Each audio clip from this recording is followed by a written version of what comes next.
Hello everyone. Now in our soil mechanics, today we are going to see our last topic of our second chapter is index properties and their interrelationship.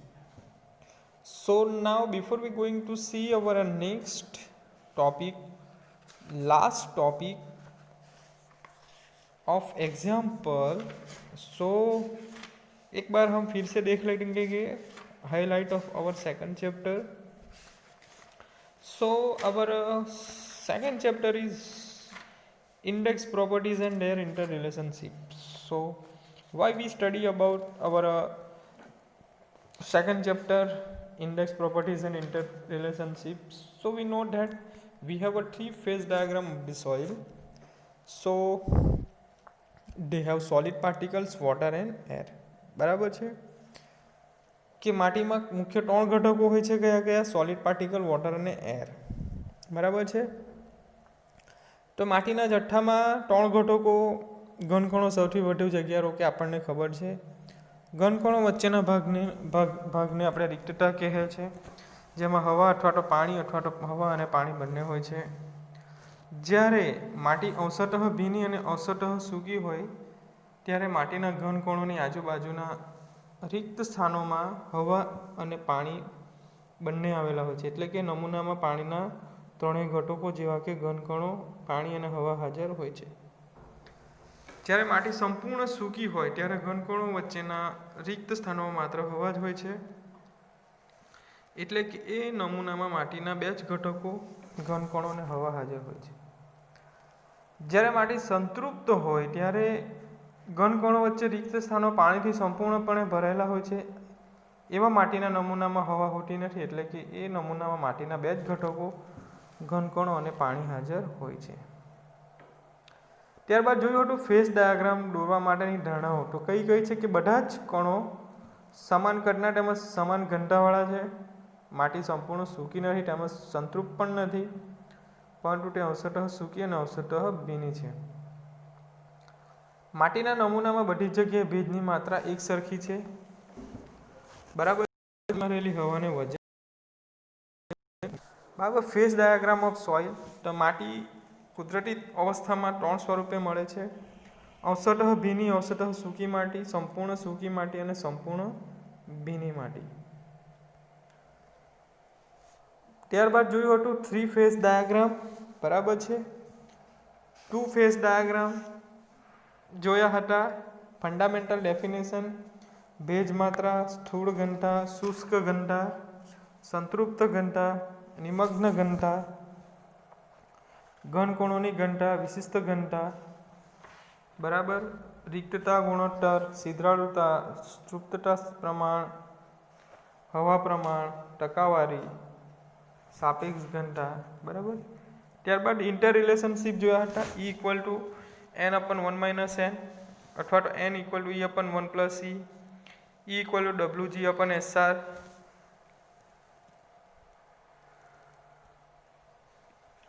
Gamma B equal to G + E × SR into gamma W/1 + E, gamma D equal to gamma B/1 + W. Inter relationship derive કર્યા હતા. ત્યારબાદ આપણે method of water content determination કઈ method જોઈ હતી? ઓવનમાં સુકવવાની રીત, સેન્ડબાથ પદ્ધતિ, આલ્કોહોલની રીત, કેલ્શિયમ કાર્બાઇડની રીત, ન્યુક્લિયર પ્રોબની રીત, ઇન્ફ્રારેડ પદ્ધતિ, પિકનોમીટર રીત. બરાબર. ત્યાર પછી જોયું હતું oven drawing method. Next topic જોયો હતો method of density determination. So it is in core cutter method, send replacement method, water displacement method, nuclear probe method, rubber balloon method. બરાબર. આ ઘનતા માટે જોઈ હતી મેથડ. અને લાસ્ટ છેલ્લે જોયું હતું આપણે method of specific gravity determination. તો ડેન્સિટી બોટલની રીત અને પિકનોમીટર બોટલની રીત. ત્યારબાદ તફાવત જોયું હતું ડિસ્ટર્બ અને અનડિસ્ટર્બ સોઇલ સેમ્પલ અને કેટલાક અગત્યના સૂત્રો. બરાબર. હવે આપણે આજે જોઈશું નેક્સ્ટ એક્ઝામ્પલ. કે માટીના 60 ગ્રામ વજન ધરાવતા નમૂનાનું કદ 400 ઘન સેમી છે. આ નમૂનાને ગરમ કરતાં તેના વજનમાંથી 50 ગ્રામનો ઘટાડો થાય છે. જો માટીની વિશિષ્ટ ઘનતા 2.70 હોય તો ભેજ માત્રા અને સંતૃપ્ત પ્રમાણની ગણતરી કરો. A soil sample weighing 600 grams has volume 400 cc. On drying, the weight reduces by 50 grams if the specific gravity of soil is 2.70. Calculate moisture content and degree of saturation. So we have W equal to 600 gram, V equal to 400 cc, WW 50 grams. So WD V water content મળશે એટલે dry content મળી જશે. Total weight કેટલું છે આપણી પાસે 600 ગ્રામ, માંથી આપણે 50 ગ્રામ માઇનસ કરીશું એટલે 550 ગ્રામ આપણને ડ્રાય સોઇલ મળી જશે. જી આપણને આપી દીધું આ Pacific gravity it is 2.70 and gamma W 1 ગ્રામ પર સેન્ટીમીટર. ચાલો સૌથી પહેલાં શું ફાઇન કરવાનું છે? વોટર કન્ટેન્ટ, એટલે કે પાણીનું પ્રમાણ કેટલું છે. બરાબર, આપણે આગળ અગત્યના સૂત્ર જોયા હતા એમાં આપણને ખબર છે W equal to W upon WD, કે પાણીનું વજન weight of water divided by weight of dry soil multiply by 100. So weight of water કેટલું છે? 50 ગ્રામ ભાગ્યા 500 multiply by 100. So water content is 9.09%. ત્યારબાદ આપણને ડેન્સિટી સાઇડ ફાઇન કરવાનું છે તો આપણને ઘનતા is equal to weight upon volume,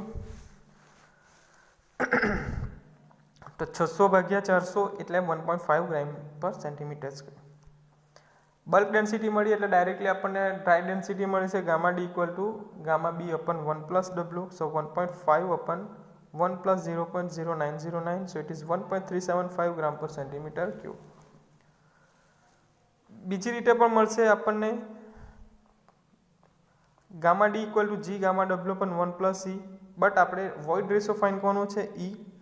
ઈને આપણે સબ્જેક્ટ બનાવીશું. So G gamma W upon gamma D minus 1, G equal to 2.70 gamma W 1 divided by gamma D 1.375 minus 1. So it is 0.964. So it is E. Degree of saturation, so E equal to W G upon SR. We have value of E, W and G, so directly we find SR, so SR becomes WG upon E. W equal to 0.0909 multiplied by 2.70 divided by 0.964. So SR is equal to 0.254. So it is 25.4%. આ રીતે આપણે અલગ અલગ data find કરી શકીએ. બરાબર, equation યાદ રાખવું પડશે. ચલો નેક્સ્ટ એક્ઝામ્પલ છે કે એન અનડિસ્ટર્બ માટીના નમૂનાનું કદ બરાબર છે 200 સેન્ટીમીટર ક્યુબ અને વજન 320 ગ્રામ છે. 24 કલાક ઓવનમાં મૂક્યા પછી તેનું વજન ઘટીને 280 ગ્રામ થાય છે. તો ભેજ માત્રા, સ્થૂળ ઘનતા અને શુષ્ક ઘનતા શોધો. An undisturb soil sample has volume 200 centimetre cube, weight 300 gram. After oven drying for 24 hours the weight reduced to 280 gram.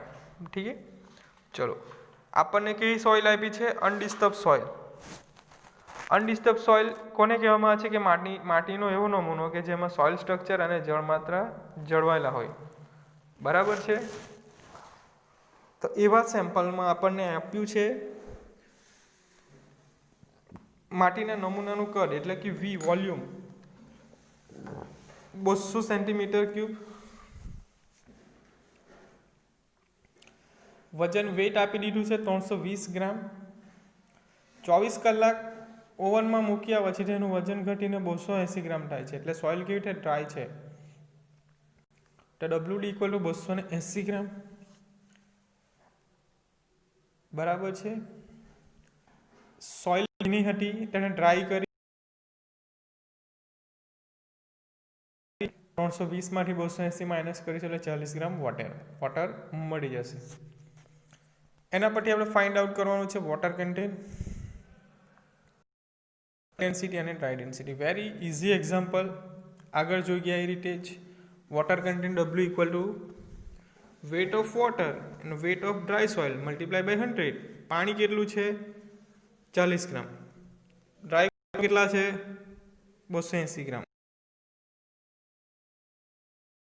છે 14.28% પાણી.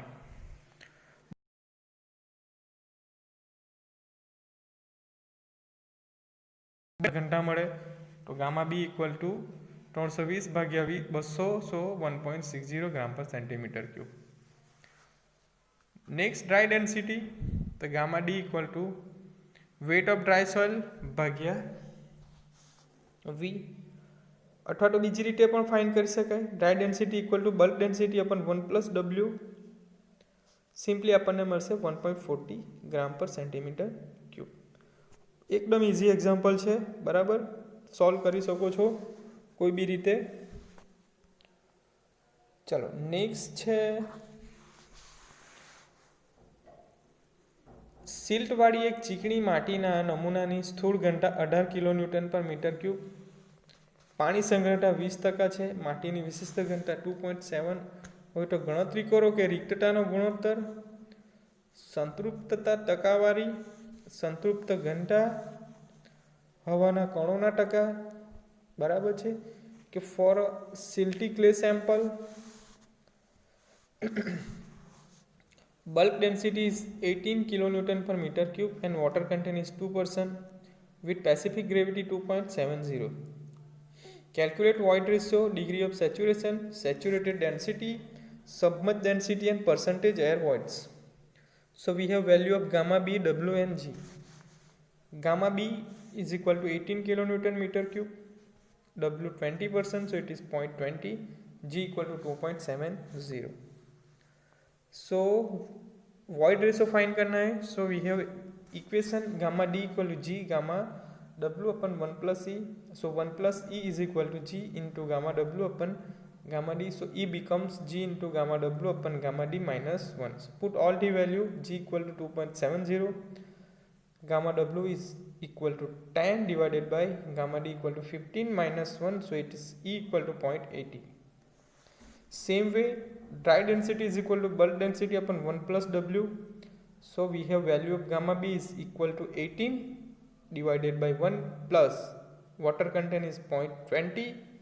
So 18 upon 1 plus 0.20. So gamma D equal to 15 kilonewton per meter cube. So gamma W equal to 10 kilonewton per meter cube. So in this way we can find dry density, water content and bulk density. Degree of saturation SR equal to WG upon SR. So SR is become WG upon E. We have value of W, so it is 0.20 multiplied by G 2.70 divided by E equal to 0.80, so it is 0.675. So SR is equal to 67.5%. Saturated density gamma saturated G plus E upon 1 plus E into gamma W. So 2.70 plus 0.80 divided by 10 divided by 1 plus 0.80. So it is 19.44 kilonewton per meter cube. Submerged density gamma submerged. So gamma submerged equal to gamma dash is equal to gamma saturated minus gamma W. So 19.44 minus 10, so it is 9.44 kilonewton per meter cube. Now percentage air voids. Gamma D is equal to 1 minus NA G into gamma W upon 1 plus WG. So 15 is equal to 1 minus NA multiplied by 2.70 multiplied by 10 upon 1 plus in bracket 0.20 into 2.70. So NA equal to 0.144. So it is equal to 14.4%. બરાબર. આ રીતે આપણે અલગ અલગ formula use કરીને આપણે example solve કરી શકીએ. બરાબર. વોઇડ રેશિયો ફાઇન્ડ કરવાનું હોય તો ઇક્વેશન છે E equal to WG upon SR. Dry density find out કરવાનું હોય તો gamma D equal to G into gamma W upon 1 plus E. Bulk density find કરવાનું gamma D equal to gamma B upon 1 plus W. બરાબર. તો આ રીતે અલગ અલગ આપણે ઇક્વેશન પુટ કરીને अलग अलग वैल्यू આપણે ફાઇન્ડ કરી શકીએ. બરાબર છે. સો મોસ્ટ ઇમ્પોર્ટન્ટ એક્ઝામ્પલ, બરાબર, ઇક્વેશન યાદ રાખો, સોલ્વ કરો, બરાબર, સિમ્પલ છે એક્ઝામ્પલ.